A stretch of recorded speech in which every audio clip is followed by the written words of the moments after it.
pessoal, nosso primeiro episódio do nosso Face to Face com o Alan Lopes.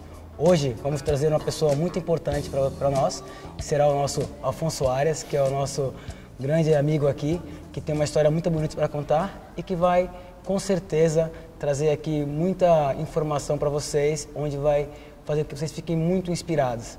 Boa tarde, Afonso. Olá, Alan, tudo bem? Tudo ótimo, amigo. Como é que tá? Tudo tranquilo? Estou muito bem, muito obrigado por me teres convidado. É um privilégio poder falar um bocadinho da minha história e falar da minha experiência aqui. Muito bem, Afonso. Eu te trouxe aqui por um motivo muito importante, que nós falamos todos os dias aqui. Sabemos que a obesidade é um problema muito grande que existe em Portugal, e não só em Portugal, mas no mundo inteiro, e ainda há uma crescente muito grande, principalmente nos países subdesenvolvidos, né? Isso também acontece nos países desenvolvidos, como os países da Europa, considerados países de primeiro mundo. Então, eu queria que você falasse um pouquinho sobre a tua história da adolescência, ou infância até adolescência. Como é que foi isso para ti, esse percurso? Sim, é um percurso bastante longo, eu tenho 40 anos, mas começando eu nasci na Venezuela e na minha infância eu não tinha indicadores de obesidade. Eu era um miúdo normal, acho eu com um peso normal, não tinha nenhuma indicação de que seria obeso, não tenho familiares que sejam obesos, pelo contrário, o meu pai é uma pessoa bastante elegante e os meus irmãos também são pessoas bastante elegantes, não havia nenhum indício de que pudesse chegar a ser obeso em algum momento da minha vida. Entretanto, depois vamos chegando, nós voltamos a Portugal e tivemos algum tempo aqui. Quanto tempo vocês ficaram lá? Eu vivi lá, eu nasci lá e tive até aos 6 anos. E depois regressamos a Portugal, eu estudei na primária e eu acho que a primeira recordação que tenho de poder ser um sinal de que a obesidade poderia estar a entrar na minha vida era aquela solução de os meus irmãos deixavam alguma comida no prato e era, olha, deixem que o Afonso come o resto. E acho que isso foi o início, mas eu nunca pensei muito no assunto. Eu fazia desporto, fosse desporto escolar, fosse qualquer outro tipo de desporto, eu fazia, era uma pessoa ativa, brincava na rua. Nessa altura nós brincávamos na rua, não havia aquele medo da insegurança nem nada disso. E portanto eu era uma pessoa, não vou dizer que era atleticamente bem constituído, mas não era gordo. Era atlético? Era atlético, sim, fazia desporto frequentemente. Eu acho que depois a grande questão foi, aos 20 anos eu fui estudar para Coimbra, eu fazia desporto escolar, fui estudar para Coimbra e aí sim comecei o meu percurso descendente ou ascendente, dependendo do que é que queremos dizer, se estamos a falar de peso ou de qualidade de vida, ascendente em peso e descendente em qualidade de vida. Depende da maneira que olhar para a qualidade de vida também, né? Exatamente. Algumas festas que são interessantes participar. Exatamente. Então eu deixei totalmente, quando fui para Coimbra, deixei totalmente de fazer qualquer tipo de desporto. Okay. E como deixei de viver em casa dos meus pais, que acho que tinham uma alimentação, apesar de tudo, a alimentação mediterrânica é uma alimentação bastante saudável, eu passei a ter uma alimentação tudo menos saudável. Tudo processado, assim. Coisas processadas, especialmente de restaurantes muito afamados que as pessoas conhecem, de fast food, desde pizzas, hambúrgueres. E essa alimentação passou a ser a minha norma. Sim. E eu fui, ao longo do tempo, aumentando de peso até chegar ao meu recorde de 102 quilos. Estávamos aí no ano 2011. Eu já tinha regressado a Aveiro, toda uma história que eu acho que não é interessante para aqui, sim, mas acho que o essencial foi deixar de fazer desporto, mas muito mais do que isso, passar a ser mais sedentário e a comer comida processada, de fraca qualidade. E quando você percebeu que isso era um problema para você? É uma história gira, eu já contei algumas vezes. Eu percebi numa situação tão mundana como esta. Fui às compras, eu morava no quarto andar, fui às compras, uns 2 ou 3 sacos, incluindo uns garrafões de água. Chego à porta do meu prédio e reparo elevador avariado. Eu morava no quarto andar, decidi, ok, vou subir isto. Eu, com o meu recorde de peso, como disse há pouco, 102 quilos.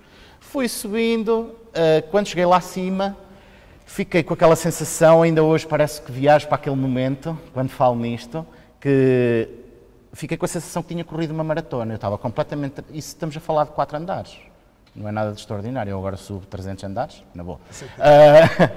ao quarto andar parecia que tinha subido uma maratona, estava transpirado, cansado, ofegante, a respirar com o ritmo cardíaco super elevado, e aquilo mexeu nitidamente comigo, foi o wake-up call para mim. Eu recordo-me de sentar à porta do prédio, à porta de casa, de largar os sacos e dizer, epá, isto não dá, começar a chorar, e dizer, isto não dá para mim, e no dia seguinte liguei-te para me ajudares. Foi, lembro-me perfeitamente, abril de 2012, lembro-me perfeitamente, e tu disseste-me, ok, vamos traçar um objetivo, 6 meses perder, era 6 meses, não, um ano perder 18 quilos, e nós conseguimos em 8 meses perder 20 quilos. E é interessante como eu digo nós. Não, foi mesmo nós, porque eu acredito que um bom personal trainer, ou a pessoa que está envolvida nesse processo, está envolvida junto. E com todas as coisas boas e as coisas ruins que tem nesse processo, né? Isso porque mesmo. é um processo de avalanche aqui. E falando nesse processo, eu queria te perguntar o seguinte, o que te levou a me ligar? Porque tu me ligou, qual foi o clique? Vou ligar para o Alan. O que aconteceu isso antes? Qual foi o... É engraçado tu colocares isso porque não tenho uma explicação correta. Fui ver à net, aquelas coisas, fui ver à net personal trainers ou desporto. Eu conhecia-te de outras paragens, de termos estudado juntos, num mestrado em marketing. Num mestrado não, minto, num MBA em marketing, fizemos em Coimbra. E eu conheci-te aí, já te conhecia de vista e tinha falado 1 ou 2 vezes contigo, quando num outro espaço de treino que tu trabalhaste. E quando eu decidi ligar a ti e não a outra pessoa qualquer, não foi porque vi a net, foi o conforto de, epá, eu conheço este tipo, ele parece-me profissional, bora lá experimentar. E das conversas que tinha tido contigo, eu considerava-te um rapaz com muito bom aspecto e bem cuidado fisicamente, sem exageros, sem ser uma coisa o culto do corpo só, até do que tinha falado contigo, era muito mais do que o culto do corpo, era todo um processo completo. E foi isso que me fez-te ligar, foi, ok, acho que esta pessoa é indicada para mim, porque eu também tenho que ter uma ligação emocional com a pessoa que, no caso, com a pessoa que me estava a fornecer aquele serviço, que eras tu. Deixa eu te perguntar uma coisa, você falou uma coisa muito importante, que é o processo emocional. Como é que foi a aceitação das outras pessoas quando tu fez essa mudança?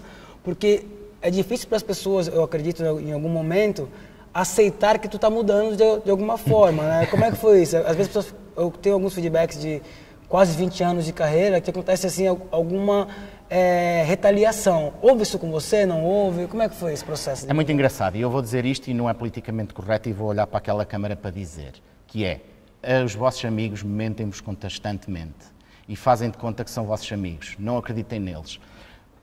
Muitas vezes, alguns devem acreditar. Eu tinha 2 ou 3 que me davam muito na cabeça, mas tinha 15 ou 20 que estavam sempre, não, Afonso, tu estás muito bem, isso não é importante, a imagem não conta nada, está tudo bem. E depois, na verdade, eles diziam uma coisa, mas pensavam exatamente a outra. E isso chocava-me, quando precisamente estou a dizer isto porquê? Por causa da mudança. Porque essas mesmas pessoas que diziam que estava tudo bem foram as primeiras a dizer que eu estava a ficar espetacular e que era uma mudança espetacular e que como é que era possível, nunca achavam que eu seria capaz. E é curioso, porque mesmo nessas situações, as pessoas não põem isto pela perspectiva positiva. Nunca pensávamos que fosses capaz.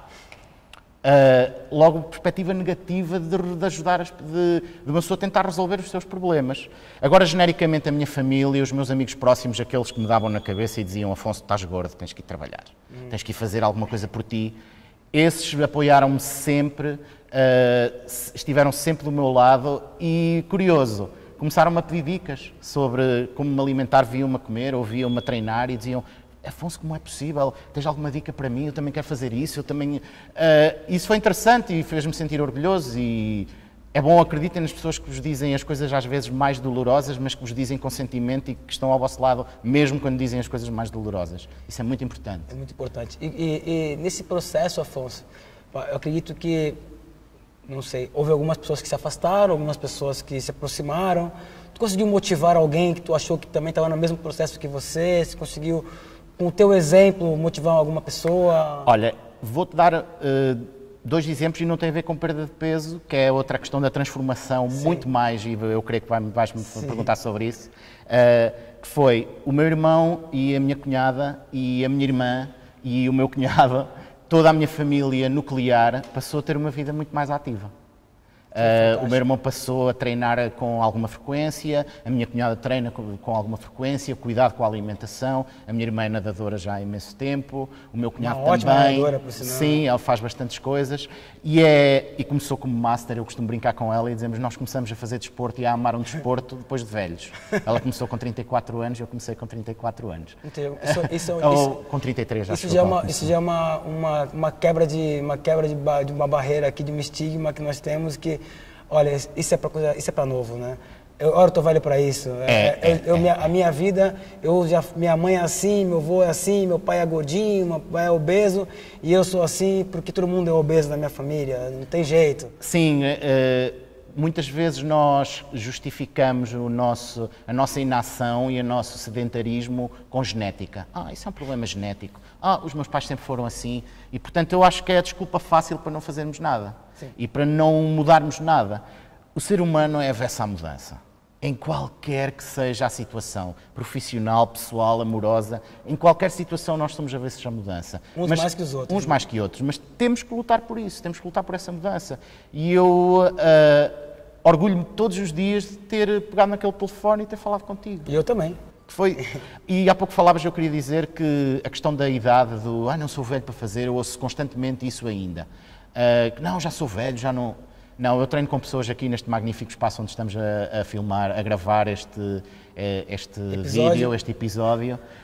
Eu treino com pessoas que têm 70 anos e que têm 60 anos e que têm 76 anos. E são pessoas fantásticas, com uma energia brutal. Portanto, a idade não é nada, é só um número no bilhete de identidade. Está tudo aqui dentro. Isso é verdade. Diz uma coisa, qual foi a maior dificuldade do início dos teus treinos? Foi ter-te a perna. Não, brincando. A maior dificuldade foi... eu tinha o drive, ou seja, tinha a motivação para, eu quero fazer isto, eu tinha o objetivo, e é a primeira coisa que eu sugiro, tenham um objetivo, escrevam-no num papel, pendurem-no no frigorífico. Small steps, né? Small steps, tu ensinaste-me isso, vitórias. Eu faço um salto duplo com a corda, não fazias nenhum, fazes um, já ganhaste qualquer coisa, não fazias nenhum há um mês atrás.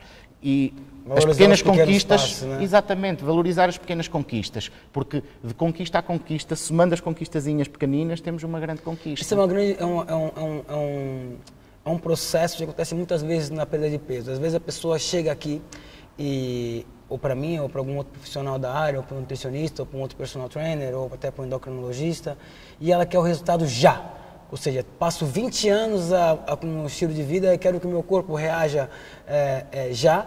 E aquele reagir já só é quando o resultado final acontece. Ou seja, se eu falasse para ti assim, Afonso, só vai ficar bom quando tivesse 20 quilos a menos, aí talvez demorasse um ano, ou melhor, 6 meses, ficasse desmotivado porque não chegou nos 18 quilos. Quando a gente começou a fazer, vamos perder peso e vamos pensar como é que está o teu cardiorrespiratório, como é que está o teu sono, como é que está a tua disposição para o trabalho, o que tu vai fazendo pouco a pouco, nos dias que tu vai treinando, as coisinhas que estão melhorando, o que tu conseguiu fazer hoje e não conseguiu fazer ontem. Quando tu começaste a valorizar os pequenos passos, que eu acho que é uma mensagem que mais ficou para ti, eu acho que uma coisa que tu sempre fala, valoriza os pequenos passos, e é o que eu digo muitas vezes aqui, eu acho que foi o clique para tu continuar atrás da cenoura que estava no cima do bolo, ou não? Sim, foi. E acho que às vezes que é um dos problemas quando traçamos objetivos, e agora permite a minha formação em gestão, leva-me para estas coisas, quando traçamos objetivos, é importante que os objetivos sejam fazíveis, porque eu posso ter um objetivo ou um sonho que quero viajar até à Lua, mas eu tenho muito pouca influência nesse objetivo. Enquanto não houver viagens para a Lua, eventualmente eu não vou à Lua, não é? Ou depois, quando houverem, eu tenho que ter capacidade financeira para comprar essa viagem à Lua. O que eu quero dizer é, o objetivo tem que ser fazível e realmente pegarmos no objetivo principal, que era perder 20 quilos e decompô-lo, como nós decompusemos em, ok, vamos agora pôr o teu cardio a funcionar e vai haver uma altura em que tu vais correr 5 km, mesmo com o peso que tens agora, mas tu vais correr sem problemas. E isso já é a primeira vitória. E depois tu vais perder alguns quilos. E depois também os alertas que vai haver uma fase em que vais perder peso super rápido e depois vai haver outra fase em que vai ser mais lento, mas é normal o teu corpo a adaptar-se às mudanças. E eu acho que tudo isso tu fizeste muito bem, acompanhaste sempre muito bem essa progressão. Mas para mim o mais importante de tudo foi e isso depois transportou-se para toda a minha vida, em todos os âmbitos. A minha cabeça mudou completamente. Como é que foi essa transformação em outros aspectos da tua vida? Porque é 1 hora e meia que estamos aqui. Sim, eu treino mais ou menos diariamente, menos 2 dias por semana. É 1 hora e meia, o dia tem 24 horas, né? E depois tem gente que às vezes tem algumas pessoas que também têm objetivos tão ambiciosos como o teu, ou diferentes, que podem treinar 3 vezes por semana. Sim. Mas o impacto, a transformação dessa 1 hora no teu dia todo, se a gente comparar 1 hora vezes 20 dias e 23 horas vezes 20 dias, é uma diferença absurda de tempo que você não está aqui dentro do que tempo que você está aqui dentro. Então, qual foi as transformações que você teve na sua vida, no trabalho, nos seus projetos, na tua exposição? Como é que foi isso? Olha, pessoal? Vou começar pela parte que eu acho mais interessante e costumo brincar, que é as relações pessoais e as relações amorosas. Tiveram uma mudança radical. Primeiro porque eu já sou por natureza um pouco inseguro com o sexo oposto, mas isso mudou-me e tornou-me uma pessoa muito mais segura, muito mais confiante. Primeiro porque tinha uma imagem que eu considerava mais apelativa quando eu me olhava ao espelho, mas para além disso, porque eu tinha uma confiança mental. Não tem a ver, é que depois não tem a ver com a tua imagem, ela é um primeiro impacto, é o teu cartão de visita. Sim. Mas depois ela tem que transparecer no teu intelecto. Sim. Eu acho que essa foi a primeira grande influência. No trabalho tem a ver com uma questão que foi foco. Senti-me uma pessoa muito mais concentrada e muito mais preparada para os desafios estressantes de um dia-a-dia. O cliente mais exigente, que fala connosco de uma maneira mais agressiva. E foi muito importante por isso na minha vida profissional e também ajuda-me a perceber melhor como delinear objetivos SMART. Como delinear objetivos que são fazíveis, sendo ambiciosos, mas não demasiado ambiciosos e inatingíveis, e acho que me ajudou nisso. E eu também quero desmistificar outra ideia, já que estou aqui, aproveito, que é desmistificar a ideia que quem treina só treina por causa do corpo e que só nos preocupamos pelo corpo, e a maioria das pessoas que vêm só pensam em corpo, e a maioria são pessoas superficiais. Esqueçam isso, isso é completamente mentira. Haverá pessoas superficiais, como há em todas as profissões e em todas as áreas, mas a procura de ter um corpo saudável é muito mais do que ter um corpo bonito, é ter um corpo saudável. Sim. O bonito vem por acréscimo e quase que naturalmente, sim. E isso é interessante. Mas, para mim, o desporto é como, imagina a minha vida, um puzzle, e tem aquela peça central para ele não ficar com um buraco. Sim, o desporto tem lá aquela peça fundamental. É engraçado dizer isto após 2012, estamos a falar de 6 anos, 6 anos de trabalho, de treino constante. É essa peça que faltava no meu puzzle para eu me sentir bem. E eu às vezes é uma peça só que a gente tem que colocar para potencializar todas as outras peças. Sim, né? Eu acho que depois é quase como ela tinha o líquido que dá energia e são as veias que vão deixando o sangue para os outros lados e dar essa motivação. Isso foi muito interessante. Nesse processo, Afonso, algumas pessoas tendem a procurar outro profissional, digamos assim. Outro profissional quer dizer, às vezes algumas pessoas procuram um nutricionista, procuram um coaching, procuram um psicólogo, ou procuram, sei lá, um endocrinologista. Você achou que em algum momento dessa fase precisou procurar algum outro profissional? Achava que era importante, não achava que era importante? Acha que as pessoas também podem fazer isso? Não sei se você procurou ou não um psicólogo ou uma psicóloga, um coach ou não um coach. Às vezes as pessoas, ambos são os dois, né? E vem isso com muito peso. Como é que foi o teu projeto, a tua trajetória? Sim, em relação a isso, eu tive ajuda psicológica. Eu tinha a minha psicóloga, desde já agradeço, Kátia. E ela ajudou-me bastante também. E recordo-me em algumas sessões que falávamos, eu não fui lá por causa da imagem, fui lá por outras razões, Sim. Mas depois combinou que foi tudo na mesma altura. Isto foi, eu comecei o treino e depois disse, ok, agora vou procurar ajuda psicológica e uma psicóloga. E foi interessante que ela dizia-me, eu tenho o trabalho facilitado porque tenho um psicólogo, treinador lá do outro lado que também me ajuda. E vocês ajudavam-se um ao outro sem saberem, sem nunca terem estado um com o outro. Sobre a psicologia, há um preconceito latente que só se procura um psicólogo quem está maluco, ou quem está super estressado, ou quem tem um problema grave.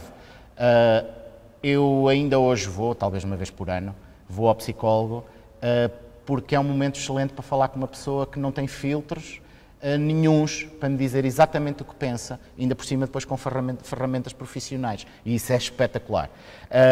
Depois eu também fiz formação em programação neurolinguística. Falamos tanto sobre isso, não é? Sim, falamos imenso os dois sobre isso nos momentos em que temos livres por aqui, e foi muito interessante para mim também para reprogramar linguagem e para perceber também como a linguagem tem um poder tão gigante. E nós falávamos numa coisa aqui tão simples, eu ainda nem sabia o que era programação neurolinguística, que era o não consigo. Sim. Que é proibido dizer não consigo. E eu percebo a força dessa expressão negativa agora e evito-a a todo custo. Uso reprogramações para dizer essa frase. Mas, concluindo, para não me alongar acho que é importante, e se sentirem necessidade, procurem. Não tenham preconceitos, não achem que procurar um psicólogo é porque estão malucos ou porque estão doentes.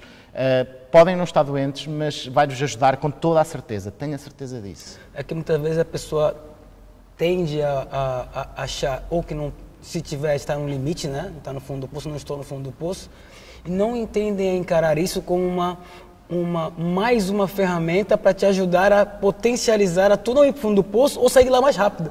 Sim, eu acho que estavas há pouco, brincaste de falar de países de primeiro mundo. Eu acho que nisso ainda estamos de primeiro mundo e meio, porque nos países de primeiro mundo as pessoas até brincam, até têm uma relação do hoje vou falar com o meu terapeuta. Se virmos os americanos, my therapist, é quase como o meu treinador, é o meu treinador e o meu therapist. Meu coach mental, eu tenho né? o meu terapeuta. E acho que isso tem que se esbater, isso tem a ver também com uma cultura diferente, latina, mas é uma mudança que se faz caminhando lentamente, mas eu acredito nela, acredito que vai acontecer. Aconteceu alguma coisa na tua vida que falava assim, por exemplo, eu nunca pensei em fazer isso antes do treino? Estão tantas coisas. Se falares em treino, tão simples como fazer o pino. Ou que o treino influenciou muito? Fazer o pino. Depois, uma das coisas que fazemos, tendo o nosso desporto, o cross-training e o desporto funcional, foi fazer coisas que eu achava impossíveis, como trepar um muro, carregar... Eu agora orgulho-me imenso de ir às compras e carregar tudo de uma vez só, nem que sejam 10 sacos, mas eu vou carregar tudo de uma vez só para casa. E isso é espetacular, foi transportar esse treino, essa capacidade física para a vida, para o dia-a-dia. Lá está, de fazer um pino, eu tinha medo de fazer um pino e agora eu faço um pino 50 vezes e agora estou a aprender a caminhar com as mãos, ainda é um longo caminho até chegar a caminhar, mas eu acho que vou conseguir. Mas é o desafio físico... Eu acho que vou conseguir. Eu acho que vou conseguir. Não, eu vou conseguir, vou conseguir. Nunca perdemos totalmente alguns velhos hábitos. Mas é interessante isso, que fisicamente também senti que houve coisas que ultrapassei que foram espetaculares. Fazer um trail de 15 km, ir fazer uma corrida de obstáculos no meio de pessoas e conseguir fazer obstáculos que outrora acharia impensáveis. Só de olhar já ficava, eu não passo isto. Isso foi espetacular, O que aprendeste sobre ti durante esse processo? Aprendi que sou mais lutador do que aquilo que estava à espera. Aprendi que dentro de mim eu sou um atleta. E aprendi uma coisa muito importante, descobri um desporto que eu gosto realmente de fazer. Eu vivo numa cultura em que os desportos coletivos são levados ao colo. Uns mais e outros menos, nomeadamente aquele que se joga com os pés num campo ou relevado ou sintético. E eu sempre fui muito mau nesses desportos. Só que por influência eu ia... E depois, como a competitividade acabava por me tirar... Porque era muito competitivo e que as pessoas acabavam por competir muito. Você não tem habilidade, está fora, né? Isso mesmo, está fora, não joga, não presta. Aqui... Jogaste rugby era diferente. Se jogaste rugby, exatamente. Aqui não há isso. Eu posso não ser melhor do que aquele tipo ao lado, mas sou melhor do que a minha versão de ontem. E isso é espetacular e foi isso que me fez. É por isso que treino há 6 anos e tenciono treinar mais de 60. Muito bom. Enquanto o sangue fluir nestas veias. Qual foi a mensagem que tu consegue transferir para a tua vida? A maior mensagem, assim, que tu aprendeste aqui, que consegue transferir para a tua vida? Nunca digas, não és capaz, que não consegues. Essa foi a maior mensagem? Foi. Onde tu consegue, tu falou assim, eu aprendi isso lá e por isso que eu estou falando aqui. Olha, vou-te dizer uma situação. Eu sou responsável da qualidade na área da minha empresa e lancei-me o desafio pessoal de certificar numa norma internacional. Eu sabia zero sobre a norma. E eu disse, não, eu vou ser capaz. E fui. A minha empresa é certificada nessa norma desde 2013. Top. E, portanto, eu acho que é um bom transporte do que aprendi aqui para uma situação de trabalho, por exemplo. E isso é interessante. Eu sei, Afonso, também que você é músico, também tem um projeto com a Basorexiane. Sim, está um bocado em pausa neste momento. E o que transferiu, o que influenciou isso para ti nos palcos, nessa tua alegria toda no palco? Você é um cara que gosta de guitarra, motivadaço também para Por acaso, sabes que eu acho que é uma coisa que eu gostava muito de poder fazer de uma forma mais profissional e não faço, porque já tinha essa alegria e já tinha esse personagem em palco mesmo antes, quando tinha excesso de peso. Mas para mim é uma terapia. Fazer canções, fazer música é uma terapia. E neste momento é mesmo mais uma terapia do que propriamente ter um objetivo de tocar neste sítio ou naquele. Antes sonhava em ir tocar ao Coachella e agora já não penso nisso. Mas não fico triste com isso. Os meus objetivos foram mudando ao longo do tempo. Agora quero fazer canções e divertir-me. E divertir-me. Chegou a hora aqui do nosso bate-bola. Vamos lá, deixa-me só beber água, se é um bate-bola. E eu queria te fazer umas perguntas que é o seguinte, eu queria te fazer vou te falar uma palavra e tu vai me dizer ou uma pequena frase ou uma palavra que tu acha que é importante ou que corresponde àquela palavra, ok? Ok. Uma viagem. Uma viagem. Austrália. Fran. Treino difícil. Assault bike. Tortura. Uma frase. Isso é uma frase, tenho 1000 frases. Tu agora tramaste-me com essa questão. Uma frase. Nunca digas nunca. Nunca digas nunca. É engraçado, nunca digas nunca. O que é música para ti? Vida. O que é solidão? É um momento em que posso ouvir os meus pensamentos. Top. Um livro? Vários, mas há um que eu gosto particularmente de um autor checo que vive em Paris, que se chama Milan Kundera e que se chama O Livro dos Amores Risíveis. Aconselho vivamente, é fantástico. Isso eu não conheço, hein? Muito bom. Coach? É uma pessoa importante para nos guiar no caminho. Não é uma palavra, mas pronto. Interessa. Face-to-face games? Uma experiência que todos devem ter. Pela comunidade, pelo desafio desportivo, eu já participei de todas as maneiras possíveis e imaginárias e vale a pena.